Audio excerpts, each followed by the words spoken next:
আসসালামু আলাইকুম। আমরা এখন রাজশাহী বোর্ড 2024 সালে আসা HTML এর একটি লিস্ট আলোচনা করব। তো এখানে প্রথমে দেখতে পাচ্ছি সাবজেক্ট লিস্ট যে লেখাটা রয়েছে ওই লেখাটা হচ্ছে বোল্ড রয়েছে। তো আমরা ওইটুকুর কাজ আগে সেরে নেব।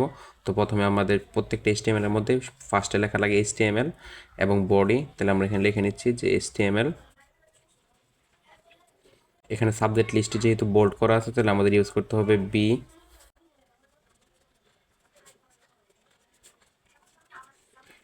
আমাদের এই জায়গাতে একটি আনঅর্ডার লিস্ট রয়েছে, আর আনঅর্ডার লিস্ট করার জন্য আমাদের সবসময় ব্যবহার করা লাগে ইউএল। আর আরেকটা ব্যাপার মনে রাখবো, এখানে টাইপ ব্যবহার করতে হবে। তো টাইপটা কী হবে? টাইপ হচ্ছে এটার মধ্যে যেই ধরনের বিষয়বস্তুগুলো থাকবে ওইগুলো দিতে হবে। এখানে রয়েছে কি ডিস, তো আমাদের এখানে ইউজ করা লাগবে ডিস।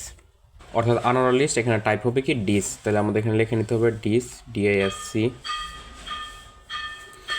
তারপরে আমাদের এখানে যে বাংলা, ইংলিশ এবং আইসিটি প্রত্যেকটা হচ্ছে লিস্ট আইটেম। তো লিস্ট আইটেম মানে কি? লিস্ট আইটেম হচ্ছে এল দিয়ে লিস্ট আর আই দিয়ে হচ্ছে আইটেম। এখানে আমাদের এলআই দিয়ে যে কয়টা আইটেম আছে সবগুলো লেখা লাগবে। তো ফার্স্টে আছে এখানে বাংলা, লিস্ট আইটেমের এলআই ক্লোজ। তারপর এখানে বাংলার পরে রয়েছে কি ইংলিশ, তাহলে এখানে লিস্ট আইটেম ইংলিশ, লিস্ট আইটেমের এলআই ক্লোজ। তারপরে আবার লিস্ট আইটেম নেওয়া লাগবে।